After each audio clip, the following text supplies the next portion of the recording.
এই যে ম্যাডাম, আপনার বাদাম। আরে আপু, এটা কিসের শব্দ হলো? আরে ও কিছু না, মামার হাত থেকে বাটি পড়ে গেছে। আচ্ছা ঠিক আছে, তাড়াতাড়ি টাকা দাও, আমাদের এখান থেকে তাড়াতাড়ি চলে যেতে হবে।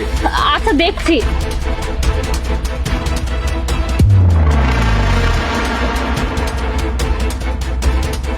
এই আমার কাছে তো টাকা নেই, তুমি দিয়ে দাও। আচ্ছা ঠিক আছে, এই নিন ভাইয়া টাকা। আরে ভাই শোনেন, আপনাকে একটা কথা বলার ছিল।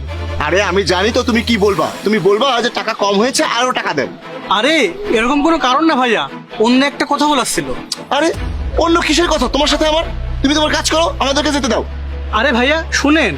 আরে ভাই তুমি এভাবে পিছে পড়ে গেছো কেন? হ্যাঁ ভাইয়া শোনেন, ভাইয়া শোনেন, আজব মানুষ তো, নিজের স্বামীকে ধোকা দিচ্ছে। আচ্ছা বাবু, একটা কথা বলো তো, ওই যে বাদাম কিনে খাইলাম, বাদামটা কেমন ছিল? বাদামটা তো ভালোই ছিল, আমারও বেশ খেতে ভালোই লেগেছে।